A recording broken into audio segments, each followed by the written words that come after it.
La tecnología puede facilitar algunos aspectos, pero complica otros. Los chicos estaban mucho más acostumbrados a producir para el maestro, para un maestro que a veces ni siquiera corregía. Los organismos internacionales eran los primeros en decir no, no pongas computadora, no pongas internet, porque eso es populismo.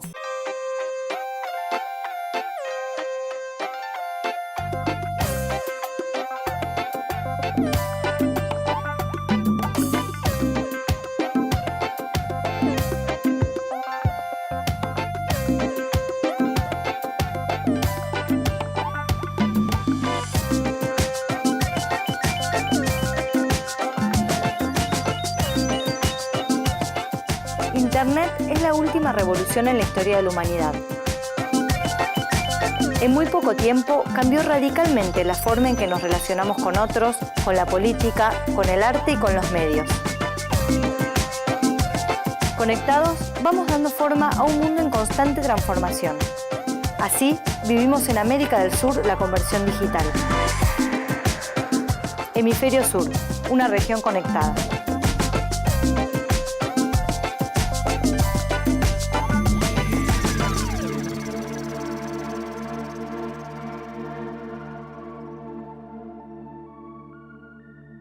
En todo el mundo, las computadoras conectadas están transformando las aulas y las formas en que accedemos al conocimiento. Internet parece ser la revolución más profunda desde que se inventó la escuela. Pensar a las computadoras como parte de una cultura digital que hoy hay que incluir como contenido también, ¿no? Pero hoy tenés chicos que se mandan trabajos prácticos por Facebook. Este espacio en donde el alumno, el niño, puede ser mejor que el docente, que el adulto, incluso su padre, es un espacio muy poderoso de autoestima. Lo que debemos lograr en la escuela es gente culta, pero no culta en el sentido de que maneja un canon, sino que es gente que busca cultura. Por ahora sé que la gente está feliz aquí y es un buen comienzo porque no siempre están felices en las aulas, pero aquí están felices. También puede entorpecer, porque puede ser que tengas demasiadas opciones y que te pierdas en esa selva tan vasta. En América del Sur, las escuelas conectan a las generaciones del futuro con una promesa de cambio y de inclusión. En este contexto de aulas conectadas, ¿cómo se enseña y se aprende en la era digital? La escuela como la conocemos empieza en el siglo XVI, XVII con la modernidad y empieza con una característica que es centralizar el conocimiento, la autoridad del que enseña. En un punto las computadoras revolucionan esta estructura tan centralizada, concentrada en una persona. En la historia de la educación hablamos del aula frontal, de la pedagogía que está toda orientada hacia el frente. Y si hoy uno piensa un aula con netbooks o incluso con celulares, hay una atención mucho más individual, una distribución de la atención, de la transmisión, mucho más orientada a cada uno. Y en ese sentido yo creo que potencialmente las computadoras y lo que es hoy la cultura digital va a transformar el aula y las formas de transmisión de conocimiento. Yo creo que una de las cosas que trae la tecnología al aula, si querés, es el mundo donde la mayoría de los chicos ya viven. Uno tiene acceso a muchas cosas por ahí en sus casas, en la vida cotidiana, que si querés hace un par de años atrás no estaba en la clase en sí. Entonces, la posibilidad de programas como los que hay en Argentina o en otros países, lo que traen es la realidad que ya viven los chicos. So the school is really one of the few places that can get technology in the hands of every citizen, which can teach people how to use that technology effectively, ethically, creatively, responsibly, safely. Es casi como el lugar propicio, en el fondo. Es como que si naturalmente convergieran ahí muchas de las condiciones, ¿no? Es decir, porque hay una experiencia virtual y una experiencia física que está detrás del uso de tecnología, sobre todo en la educación pública, ¿no? que es donde más necesitas como un apoyo. But in fact, it constantly turns its back on that problem and walks away because it's such a deeply conservative institution. And people have said that by and large, if Aristotle came back and saw a modern school, he would recognize almost everything that's going on there because the practices of teaching have been that deeply conservative that they've changed very little over thousands of years of human history.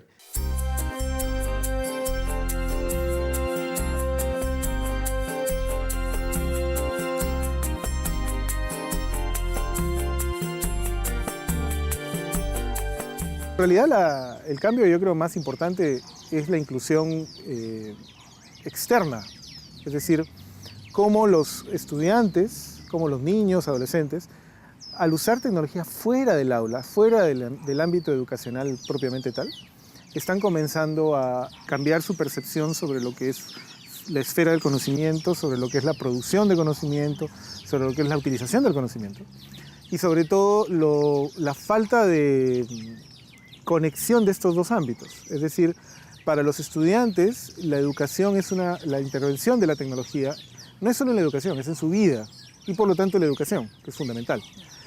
La escuela en cambio tiene por aquí la educación, por aquí el ámbito de la escuela y por aquí la vida cotidiana. Y no siente que hay una conexión entre los dos.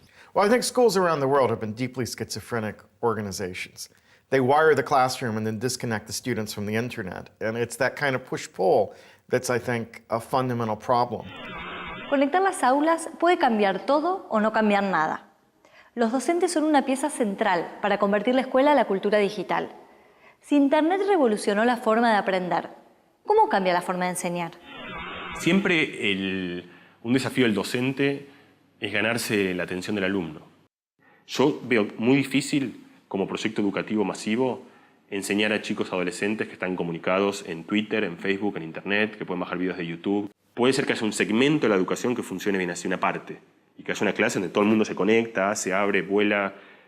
Pero me parece, si yo fuese el director de una escuela, si yo dirigiese un programa público de educación, no permitiría que todo el tiempo escolar los chicos estén permanentemente conectados a algo que es profundamente distractivo de lo que tienen que aprender. El docente hoy se siente desafiado por las computadoras y se siente desafiado en algunos casos porque tiene una estructura más vieja de aula simultánea, de que la única forma de enseñar es si todos me miran y todos atienden al frente. Pero me parece que hay otro aspecto del desafío que es muy atendible, que es cómo hago para seguir esta promesa de 30 caminos de aprendizaje distintos, 30 experiencias y recorridos diferentes en una estructura del aula que no permite que yo atienda a 30 procesos extremadamente diferentes. Desde un punto de vista es como un sueño, ¿no? Pero luego puede convertirse en una pesadilla, ¿no? Nosotros acabamos de pasar por un proceso como país, ¿no?, de una muy fuerte inversión en equipamiento. Tenemos 100% de escuelas primarias y secundarias con computadoras, pero en muchos sitios están en las cajas, ¿no? No las están abriendo, no las están usando. El docente peruano y la tecnología están ni siquiera podríamos decir un divorcio, porque un divorcio tendría que haber significado que en algún momento estuvieron casados, ¿no es cierto? No se reconocen, no se gilean, no hay coqueteo alguno, ¿no? Y en parte es por esto que te explicaba, ¿no? El deterioro de la carrera magisterial que está asociado a la crisis político-social que vive el país, mezcla de Fujimori y Montesinos y el senderismo y tal, hace que el profesional menos valorado en el Perú sea fundamentalmente el maestro.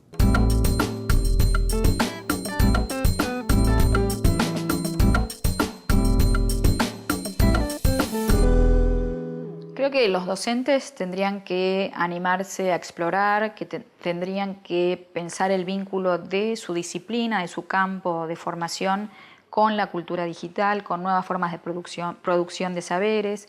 Cuando pones la materia en Facebook y colgás, por ejemplo, algunos videos de historia, un caso que analizamos, la respuesta de los chicos va un poco en la misma línea que Facebook. Me gusta, no me gusta porque es verdad, ¿no? El tipo de comentarios son comentarios muy escuetos, muy centrados en la opinión. Y me parece que la escuela tendría que buscar producir un paso más allá de la opinión que tenía antes de empezar.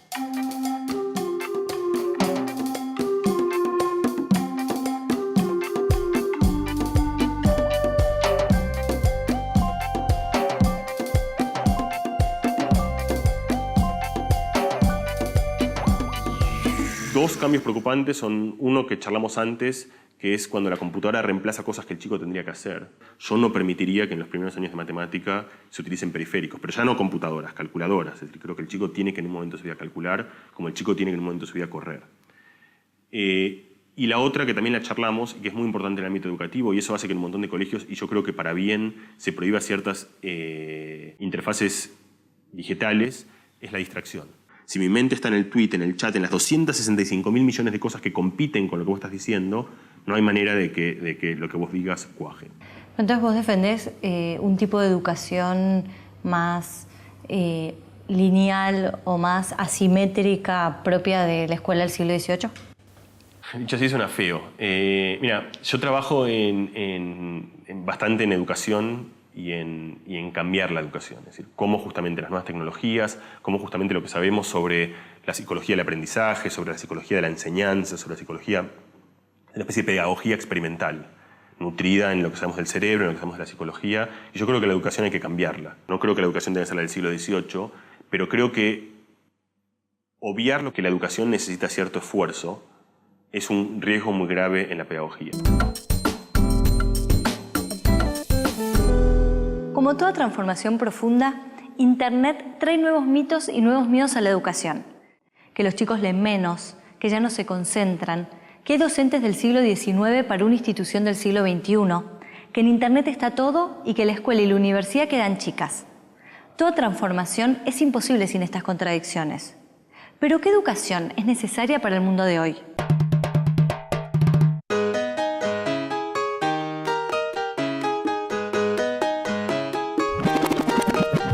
Ático es un centro de la Pontificia Universidad Javeriana en Bogotá que integra recursos tecnológicos de audio, video y TIC para el entretenimiento y la producción de proyectos de la comunidad universitaria, del país y de la región.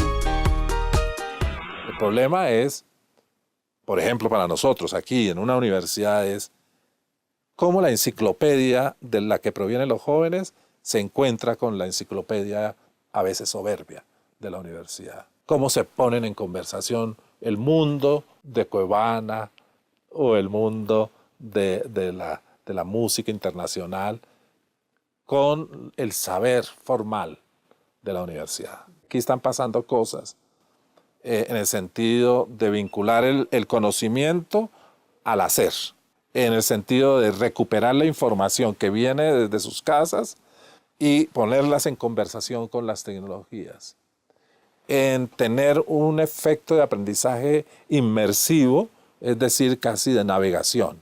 También yo creo poco a poco, y es mi mayor ilusión, cómo podemos entrecruzar los caminos. Es decir, que un arquitecto se relacione con un ingeniero de sonido y un ingeniero de sonido con alguien que viene del mundo audiovisual y podemos hacer unos diálogos fructíferos. Ni que hablar que la autoridad del docente queda muy rápidamente cuestionada. Por ejemplo, ahora hablemos de una educación ya terciaria, yo doy charlas, cuando doy una charla ahora la gente está en internet googleando y chequeando, y si decís cualquier cosa, muy rápido van a saber que estás faltando a la verdad. Antes el lugar del docente, como un lugar de esto lo digo yo, esto es así, en un espacio en el cual uno puede revisar todo de manera inmediata, se cuestiona evidentemente muchísimo. Entonces, estas son dos cosas que a mí me parecen yo las veo como favorables. La inserción a un mundo de un grupo muy grande de chicos, de todos los chicos, como una manera de ganar libertad, como una manera de ganar acceso, como una manera de ganar recursos, como una manera de ganar identidad. La capacidad del chico de contar con elementos que antes eran más escasos quizás, ir al libro, a la biblioteca, es decir, facilitar su capacidad de algo que es muy espontáneo para el chico, que es cuestionar lo que el adulto dice. En Internet está todo, ¿no? Como te da tanto, también hace que tengas que leer si querés un poco más. ¿Por qué? Porque cuando hacías un trabajo práctico antes era leer 2, 3 textos o buscar información en 2, 3, 4 lugares y sacar de ahí tu propia conclusión. Acá tenés muchísima más información y por ahí no del formato tradicional que tenías antes, sino que tenés mucha producción independiente, o muchos videos de comprobación empírica, si querés, de mirá, pasa esto. Eso no existía antes. Y ahora eso también lo tenés en Internet, ¿no? Entonces, creo que en alguna medida sí democratiza, ¿no? En el hecho de que a todo el mundo le llega la misma información, o todo el mundo tiene acceso a la misma información, y puede llegar a las mismas conclusiones o a otras, ¿no? Es la libre interpretación también.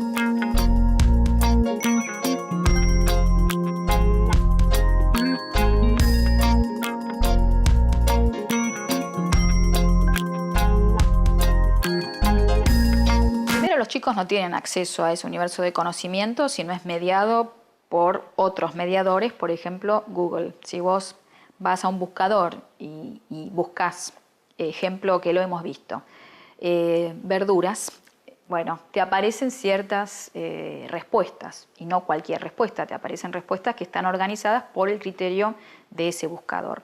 Entonces no es cierto que vos accedes a cualquier cosa y al universo sin mediaciones. Hay una selección del conocimiento, hay una organización del conocimiento. Más que selección, en este caso es una jerarquización.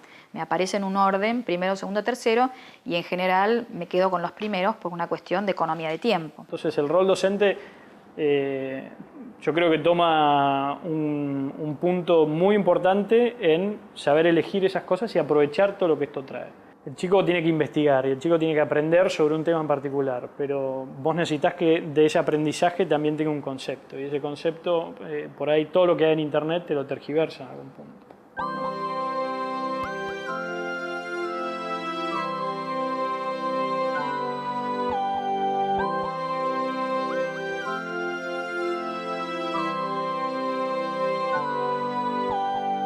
¿Crees que los chicos ya no leen?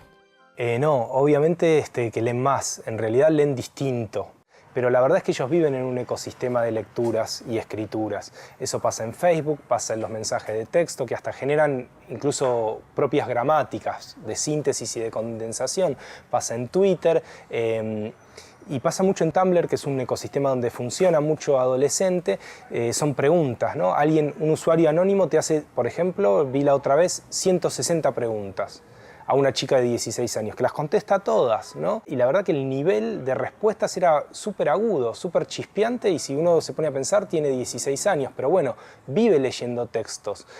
Lo que sí hay en esta falta o no de lectura es sí un poder más de condensación.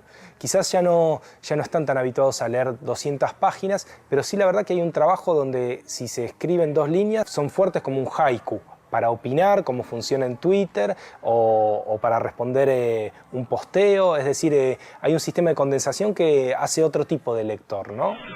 Hay otros saberes que son diferentes también y que hay que tener en cuenta. Cuando uno les pide a los chicos que hagan videos, que hagan PowerPoints, que usen lo que llamamos en educación lenguajes multimodales, que combinen texto, imágenes, sonido. Todo esto desafía al docente que no está formado para estas cuestiones.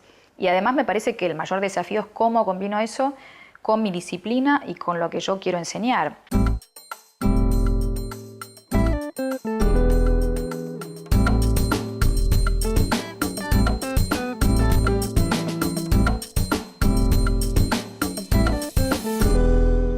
El chico maneja en esta escuela una lengua que es una lengua de señas argentina, y el hecho de que ellos puedan grabarse en la netbook, puedan verse, puedan analizar su propio discurso en lengua de señas, bueno, eso favorece muchísimo al trabajo pedagógico. Los chicos siempre protestan porque sus familias, sus amigos no conocen la lengua que ellos hablan.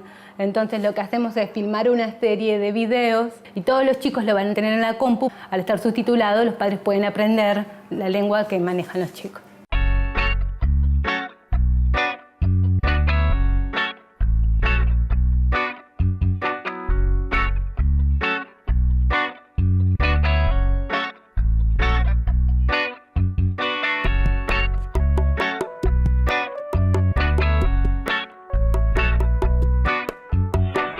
¿Y vos crees que hay nuevas formas de educación a partir de la utilización de Internet y de las redes virtuales y de las nuevas tecnologías?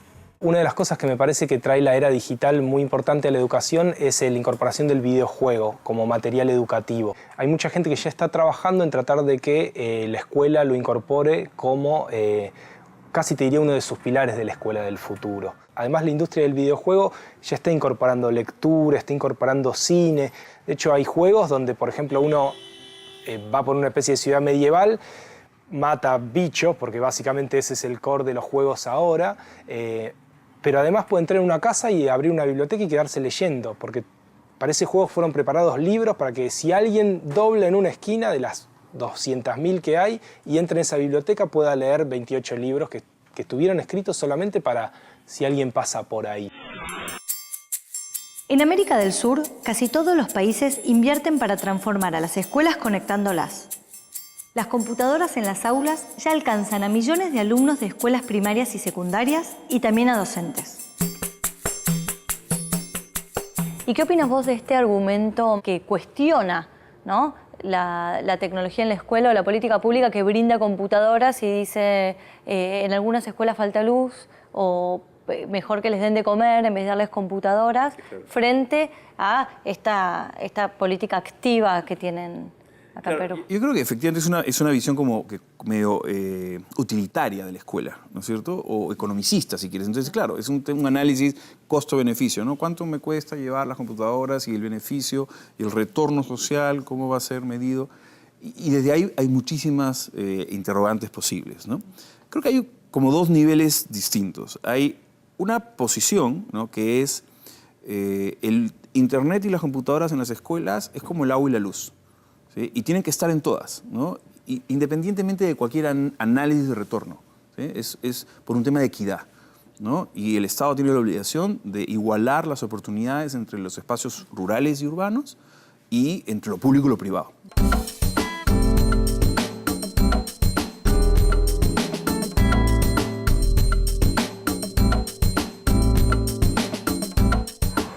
¿Cómo se llama exactamente este colegio?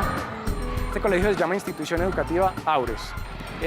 Anteriormente y durante muchos años funcionó a unas 5 o 6 cuadras aquí abajo en este mismo barrio con unas condiciones muy distintas a las que hoy tienen.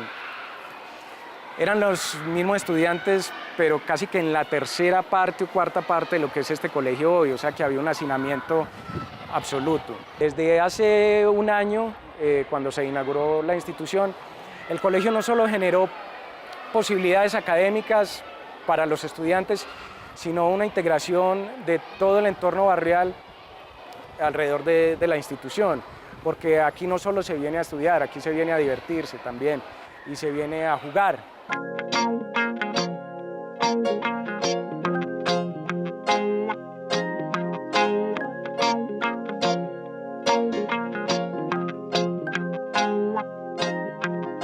¿Cómo es el proyecto en la institución educativa Aures? Son estudiantes de estratos 1, 2 y 3 de una zona que es conflictiva dentro de la ciudad y que, digamos, lo que buscamos es que se conviertan en agentes de cambio social a partir de la comunicación y de la tecnología como base, pues, de la construcción de sus relatos. Tener un espacio un espacio como este en una comunidad como esta, yo creo que es un sueño para cualquier chico. Creo muy importantes que han impactado y han transformado mucho la calidad de vida de los estudiantes, de los docentes, de la comunidad en general.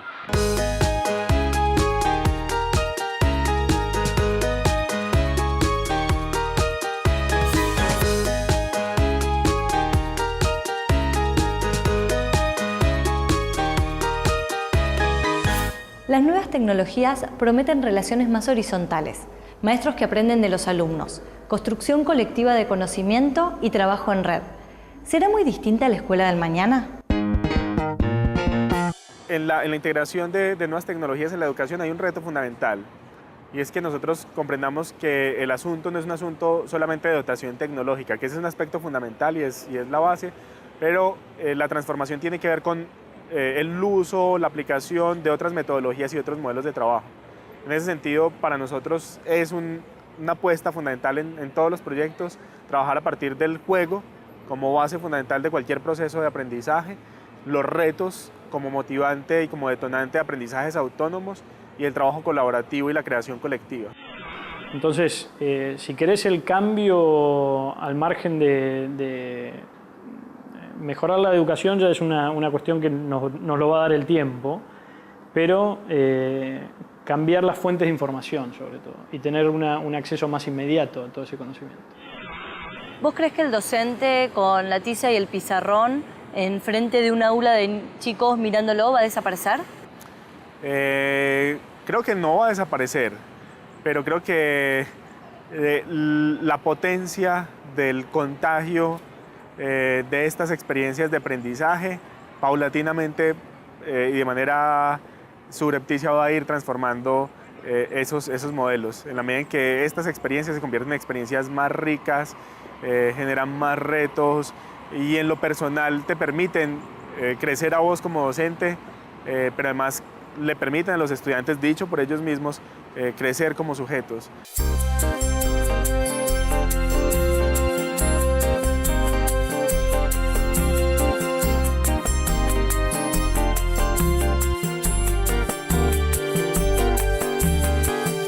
En los países de América del Sur no es casual que sea la escuela la institución que lidera las políticas de acceso al mundo digital.